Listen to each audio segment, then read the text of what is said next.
Welcome to Let's Talk Ball. I'm Thad Brown along with Carl Jones. Every single week, we take a look at the all-22 film of the Bills game, break down the X's and the O's, talk about what we liked, what we didn't like. And the Bills coming off a monster win over the Chiefs. Carl, let me start with this. Give me a line or two, finish this sentence. The Bills beat the Chiefs because. The Bills beat the Chiefs because their unsung heroes stepped up to the table and made some miraculous plays. I think for me, the answer is going to be the Bills beat the Chiefs because they were better at the line of scrimmage in the passing game and wildly better. I mean, just dominated across the board. Let's get into this a little deeper. Let's start on the offensive side of the ball. And you talked about unsung heroes making miraculous plays. And for me, watching the part of this game when the Bills had the ball was ridiculous football. I mean, the best film that we have certainly seen this year and among the top two or three groups of film I feel like I've ever watched. It was high level defense, highly executed, play after play after play, not 100%, but most of them being answered by ridiculous high level offense. Both the Amari Cooper catches were awesome plays. There were two Khalil Shakir third downs that were awesome plays. The Curtis Samuel third down conversion, not a top to bottom great play, but his move saved that play. And of course, Josh Allen was great top to bottom. I mean, what stood out to you? You talk about the unsung guys. What about those guys really made a difference, in your opinion, in this game? They stepped up when they needed it the most and allowed them to create some of those explosive plays. I know everyone wants to talk about that big Amari Cooper play, the double move, right? I believe in the second quarter. That only happens because O'Cyrus Torrence is heady enough to block two guys to make sure Josh Allen doesn't get his head taken off. The Chiefs, I believe, bring 7. The Bills have 6 in protection. Do the math. That's there. Correct. There's an unblocked blitzer right there. O'Cyrus Torrence does a great job of blocking the down man on the line of scrimmage. He sees Nick Bolton coming. He goes, let me get a little fingernail on you to slow you down just enough. And in doing so, he allows Josh Allen that half beat to get the ball off, because Josh Allen still gets clobbered when he throws the football. But if he doesn't get that fingernail on him, that pinky, whatever you want to say, Josh Allen doesn't get the ball off. And I think those guys, Ryan Vandermark stepping in for Spencer Brown, Curtis Samuel coming up with some great catches. The guys who aren't necessarily been the dudes this year, the guys who weren't on the scouting report, those 3, Mac Hollins had a couple of nice plays as well. Those players, I think, played a huge role in helping them secure the win. I was definitely going to bring up Mac Hollins. He had two plays that don't go on the stat sheet. One where he drew a holding penalty, and look, it was a holding penalty, but boy, he made sure everybody saw it. I mean, when it happened live, I laughed at it. I said that he's accentuating a little bit. Then you watch the film, he's like stop, dropping, and rolling. Like it was like I'm not on fire, Ricky Bobby on the 30-yard line, trying to make sure that call was made. And then look, the pick play that got Curtis Samuel open for the touchdown. It's probably a borderline penalty, but I thought he did it right up to the edge of being legal. And regardless, this was a game where referees were allowing things to go. So you understand how the game is being called. You take advantage of it. And Mac Hollins has been good at that all year long. And then to your point, O'Cyrus Torrence, it wasn't just that play. He was really good all game long, won a bunch of reps against Chris Jones. The Josh Allen touchdown, I think most people have seen it by now. He just dominates Chris Jones. And not every rep was an absolute win, but at the very least, he's given Josh an opportunity to scramble. And I've talked to a few of the offensive linemen about this lately, that when you protect for Josh Allen, it's not just keep the defensive lineman and the pass rush off of him, but if you can't do that, at least give him an escape route, because he's going to be so good, and the Bills did a lot of that in this game. Now, they had to, because, Carl, they spent, half this game in 3rd and long and still were able to succeed. Because they couldn't run the rock. I mean, the first and second down, it was like they were running into a wall, or you playing where you asking Madden halfback dive, zone weak, and Madden just keep telling you to do it. Madden in this scenario is Joe Brady, and it just wasn't working, especially in the second half. So they were behind the sticks. All football fans out there, stay ahead of the sticks. You want to live in short and medium to short and 3rd and short situations, and that just wasn't the case. And Josh Allen put on the Superman cape, and time after time bailed them out of those 3rd and long scenarios where I don't know if that's repeatable. That's stuff like they went 9 for 15 on 3rd down. That's well above league average. We talked about coming into this game, the Chiefs were historically good at 52%. Do the math. So I say all that to say they played so well in those high leverage moments, and against a team that excels in those situations, big kudos to the Bills. Yeah, they scored 30 points on one of the best defenses in the NFL. And I'll tell you what, if they score 30 on them again, they're going to beat them again. I think the Chiefs offense is not that. Now, look, they can win, but I'm pretty confident if you put 30 on Kansas City this year, you're probably going to win that game. But to your point about the run offense, and we talked about this a little bit last week, and I'm going to stay on this point. I think Joe Brady needs to come up with more stuff. I just don't think there's enough. They've run a lot of the zone runs. They did try to go outside once in this game with Ray Davis, didn't work. And look, give the Chiefs credit. They're one of the best run defenses in the NFL. And the thing that really impressed me, and let me, throw this to you as someone who played the position, but their corners got involved in the run game as good as any group of defensive corners I've seen, corners and safeties probably in general. They attacked the run. They were not afraid to get there, and they got there with speed. So you could give the Bills a look, when they had the ball, that you might only have 6 guys in the box, or you might be, you might be low numbers wise in the box. But because the defensive backs fill in so quick, they make up for that very, very, quickly. And it made a big difference, in my opinion, in this game. I remember a while back watching some podcasts and Steve Spagnuolo was talking, and they were talking about like, oh, DBs tackle, pretty prima donnas, all that. He goes, listen, you playing for me, your DBs got to tackle. And obviously their best one is Trent McDuffie, and he plays with his hair on fire, and he was sensational yet again on Sunday. But yeah, I mean, it doesn't just include the front 6, front 7 to stop the run, especially against a team like the Bills. You're going to need all hands on the deck with 11. And even their guys who struggle necessarily in pass coverage, they made sure they did their 111 in stopping the run. Yeah, and you've always talked about, if you're an offensive player or an offensive coordinator, you're trying to get the corners involved, and getting the corners involved in this game was not a winning strategy because they were really good. One quick point on the corners too. The Chiefs have a couple injuries outside of Trent McDuffie, and it really showed up in this game, did it not? Yeah, Jalen Watson broke his lower leg, something with his lower leg a few weeks back. And now Najee Johnson, I think the rookie cornerback, number 13, is the opposite corner now, and it was a rough going for him. Both deep balls were on him, and then at that point, the Chiefs said, you know what, we're going to have Trent McDuffie follow him.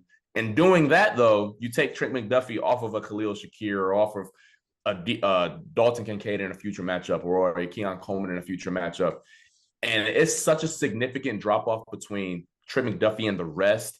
You've seen it the past 3-4 weeks with the Chiefs pass defense that hasn't been as strong. Front 4, they are winning, but they also just don't have the healthy bodies on the outside of an all-pro McDuffie to get it done right now.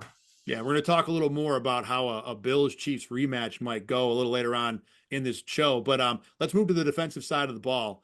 And it has been building for a while, and now Greg Russo has asserted himself to me as one of, I don't want to say maybe premier elite, but he is right there among a consistent, dependable edge rush. And we've talked about where would the Bills get that from this year? Who would be able to provide it? And again, I don't know if you're ever going to get the big sack numbers from Russo, but he is just so damn long that he gets himself involved in almost 1 out of every 3 pass plays. And he broke up individually a ton of what the Chiefs wanted to do in this game. I had him down for 8 pressures in this game, which is a huge number the way I score it. And everybody has their own system. It's not worth discussing. Regardless, that was really good. To that point, though, he had more than the rest of the Bills team combined, and everybody else getting 5 or 6 or 7, which is where the number was, is still pretty decent. Russo was dominant and took away so much what the Chiefs wanted to do. I don't know if I've ever talked about it on this broadcast, but I think there are 3 components you need to be a Super Bowl contender. I think these are non-negotiables. If you don't have it, you're not allowed to the party. You either need a quarterback or an elite play caller. Check, they got the quarterback.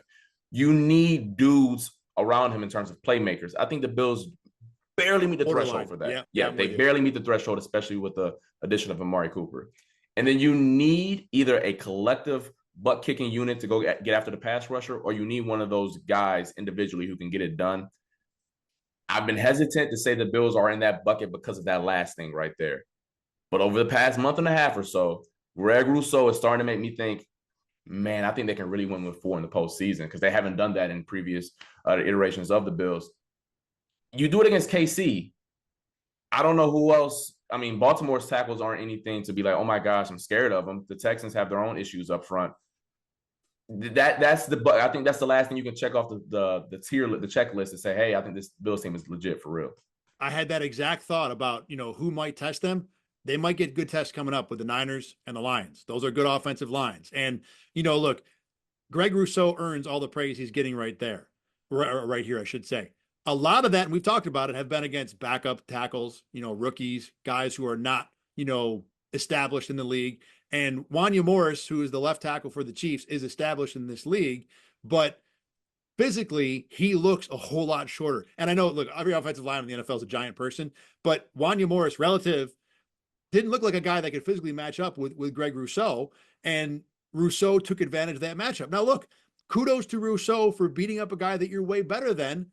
But, you know, I do wonder what's Penei Sewell going to look like. Is Trent Williams still playing for the Niners? I haven't kept up in their injury situation. So, yeah, that's another guy in, you know, a week and a half we're going to get to see. When the level of competition goes up, that's where I want to see where Greg Rousseau is. But he has answered every single challenge so far and was a huge reason, again, why the Bills were good enough in this game to win. Now, another thing that happened in this game, Travis Kelce, 2 catches, 8 yards. D-Hop didn't top 30. Carl, talk about what the Bills did in the secondary to be so effective against the Chiefs' top options. I mean, starting with Kelce, it was like all hands on deck. They did some man stuff. They were physical. Christian Benford was on him a little bit, Taron Johnson.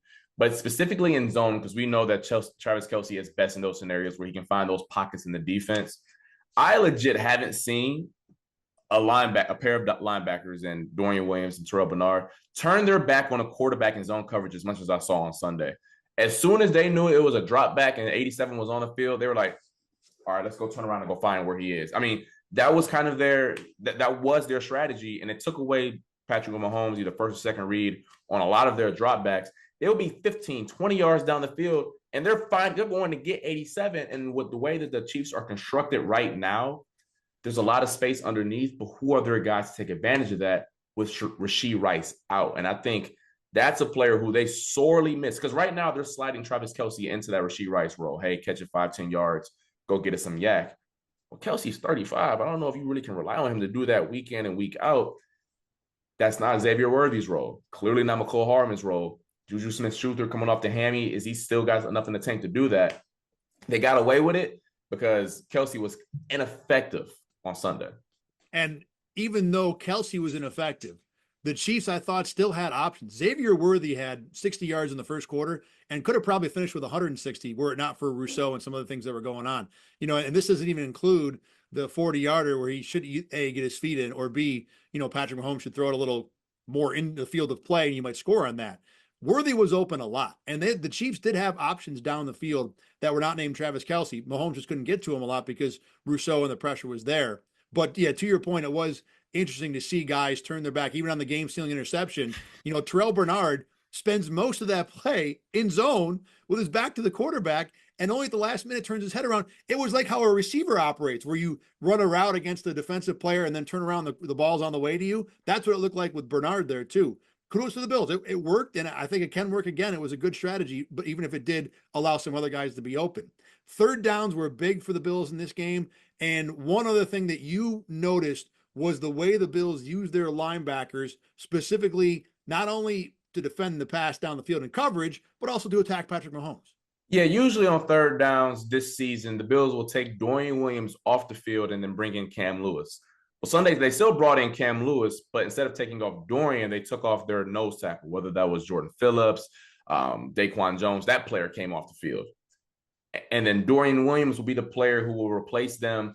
He will blitz some downs or rush after the passer. Then some plays, he would do that like pseudo QB spy where like, hey, I'm going to just hang around near the line of scrimmage. And then as soon as I get like a little inkling that Patrick Mahomes is going to take off, boom, I'm after him. And I think that was something that the Chiefs really weren't prepared for, because Patrick Mahomes, I want to say took off a lot, but he definitely felt uncomfortable in the pocket and wanted to escape a little bit, due in large part because Greg Rousseau was breathing down his neck half of the game. But he didn't have a rushing attempt. That is absurd for a player like Patrick Mahomes, who lives in that backyard football type of stuff. So I think the Bills had a little trump card that the Chiefs really weren't prepared for, and they took advantage of it on Sunday.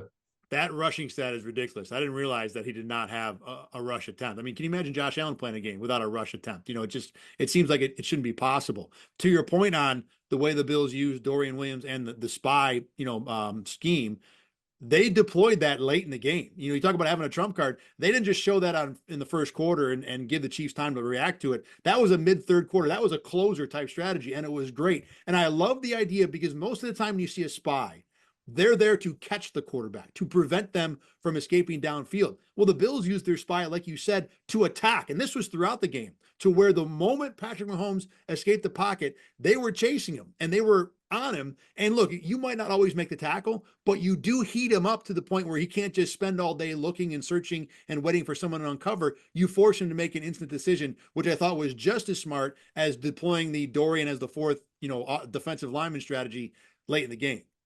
All right, let's talk about what happens if and probably when these two teams meet again in January, because it does occur a lot of the time. And when we think about this, let's keep in mind you can't assume everybody's going to be healthy, but there are a number of injured players on both sides that are expected to be healthy should there be another meeting. For the Bills, Matt Milano, Dwayne Carter on defense, Dalton Kincaid, Keon Coleman, right off the top of my head.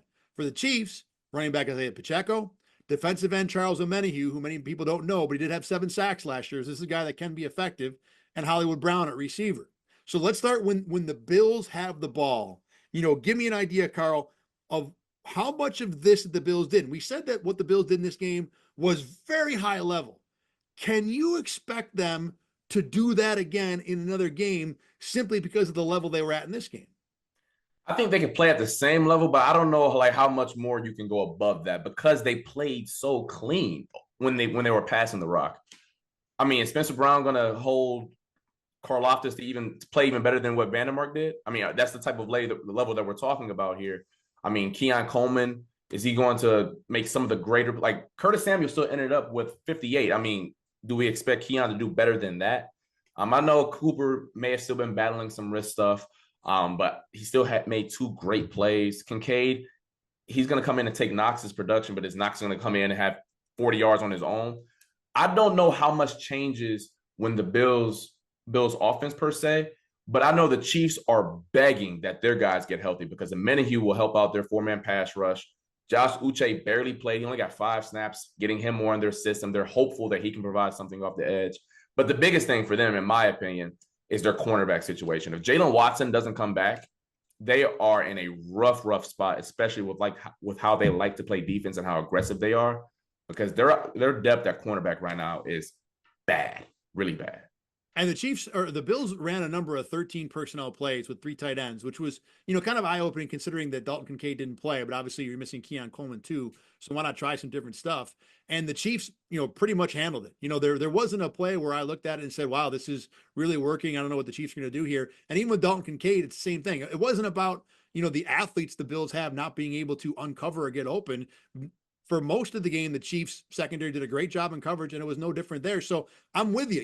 If you put Dalton Kincaid and Keon Coleman off the field and you take away Mac Hollands and Curtis Samuel and Dawson Knox, those guys contributed. And you're going to remove the contributions in this game to replace them with more contributions? Sure. The one thing I do want to say is that Keon Coleman, with his physical ability to win a contested catch, it does give you another blitz release to where you can just chuck it up to him. You've got a reasonable chance that he makes a play, a back shoulder play. So that is another option for the Bills. And obviously Kincaid and Keon are more athletic, but I think that the place I land on is the Bills did so much right. The Josh Allen plays, the Curtis Samuel plays, the Amari Cooper plays, individually, the Shakir plays, individually, I could see any of those happening again. But the number that they converted, especially with the amount that they had to live in 3rd and long in this game, I don't think you can get away with that again. Like if you tell me the Bills are going to have 10 3rd and longs again against the Chiefs, I don't think they score 30 points the second time around, just because you wouldn't expect anybody to do that. And the other thing is, I don't know how the Bills run the ball. And if they're not going to have that part of the offense and they're going to have to live in 3rd and long again, which is what I think would probably happen, I don't see how you're as successful as you were in this game. Yeah, I think they lived in a dangerous world. I will say that. Then on the other side of the ball, obviously you're going to get Matt Milano back. You're going to get a Dwayne Carter back from a Bills perspective, getting healthier there. The Chiefs have some interesting stuff. They get their kicker back. Obviously, it wasn't a storyline at all in this game. Forgot about that one. Yep. But Bucker will play a huge role in the postseason, as we all know he does every single year. Pacheco is going to be back. It might be back even this upcoming week as we record this. They're going to get Hollywood Brown back, I believe, in mid-December. Those 2 guys in particular, I know Andy Reid has a propensity to not run the ball. I know Chiefs fandom, dating back even to his Eagle days. Oh, why won't he run the ball? He's too flashy and all that. well, that kind of held true on Sunday. I don't think the Chiefs were like great on the ground, but I think they could have stuck with it a little bit more. Some of that had to do with the fact they just didn't have the ball a lot. They only ran 52 plays.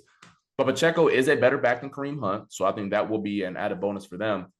But Pacheco and Hollywood Brown aren't a healthy Matt Milano. And if Matt Milano is anything like we've seen in the past, I think the Bills defense have another level they can go up to. To your point about the Chiefs running the ball, they had 6 carries on first down of 5 yards or more. On those, after those 6 carries, they only ran the ball 1 time on second down after that. So they had 6 different first downs where they were in 2nd and 5 or less with a run and threw it on 5 of them. They just didn't stick with it. And I don't think Pacheco is a necessarily better runner than him. I think he's better, but not like distinctly so. To me, the question is, would Andy Reid be more willing to run if he has, Pacheco on the field? To your Milano point, there were a few plays where I did think of, well, Matt Milano, I think, is going to recognize this faster, quicker, better than Dorian Williams did. I think Matt Milano makes a big difference for this Bills defense in another matchup with the Chiefs, just for what he can take away down the field. You talked about the Chiefs like to live in the underneath world. Well, Matt Milano is going to eat a lot of that up because he's just that quick, that smart, and that good in coverage. And the other thing, too, the Bills didn't run a ton of blitzes, but obviously they threw a few at them, and some of them did involve Terrell Bernard and Dorian Williams. Matt Milano, to me, is the best linebacker blitzer in the NFL. You put that guy in the field, it makes those pass rushes more effective. But the place I land on with the Bills defense in a future matchup, I don't know how they block Greg Rousseau, the Chiefs. I just don't. And you're going to have to chip him. You're going to have to totally change everything you do on offense to throw bodies at Greg Rousseau because Wanya Morris cannot handle him. And if Greg Rousseau is going to live in the Chiefs backfield when it comes to the Chiefs passing the ball, it's going to make it hard for the Chiefs to score. I think 21, 24 points is probably the max what they get. So it's funny to think about this game, big picture, if you're going forward. I don't see how the Chiefs offense plays better. I don't see how the Bills offense plays better. Obviously, if they play the same, the Bills are happy with that. But, there is a lot to consider, obviously, when it comes to the next matchup. Anything else from you in this game or going forward? Nah, just high level ball on both sides of the coin. And I just hopeful we get another rematch. We get a rematch later in the year. But, I mean, some other good teams in the AFC who might have something to say about that. So neither you or I grew up as a Bills fan. The people who grew up as a Bills fan, who are diehards, do they want another matchup with the Chiefs in the playoffs? Just in general. I know obviously if you don't play them, you'd feel like that someone else beat them and you got a cleaner run to the Super Bowl. But the football part of this and or the proving you are the team part of this probably is going to have to involve the Bills beating the Chiefs in the playoffs at some point. Do you want that this year? Because at 9-2, if I'm a Bills fan, I should feel pretty good about my team. If I'm a fan, nah, I want to I hate when people be like, "Oh, I want the toughest road to be that." Man, give me a Super Bowl. I don't care if we beat the bad news Bears every week. The trophy don't say who you beat on the way to get there. I just got the Lombardi trophy. So if you're a Bills fan, yeah, that's good for Twitter arguments or whatever. Like you hearing it from Chiefs Kingdom. Oh, you guys didn't beat us on the way to get there. Man, we got the Lombardi trophy. That's all I care about. So I mean, from a fan perspective, it shouldn't really matter who you take on to get there. Just win the trophy. I believe that is the 100% right answer. End of discussion. As always, you can watch Let's Talk Ball at rochesterfirst.com. Click on the sports tab. We're at 8 Sports Extra. You can watch it on WIVB.com as well. And we are on YouTube. We are also wherever you get your podcasts. We'll be off next week. Love the bye. Favorite week of the year. And then it'll be Bills and Niners. That should be a good one Sunday night. A lot more to talk about with a lot of talented players on the same field. For Carl Jones, I'm Thad Brown. Thanks for watching and listening. We'll see you in a couple weeks.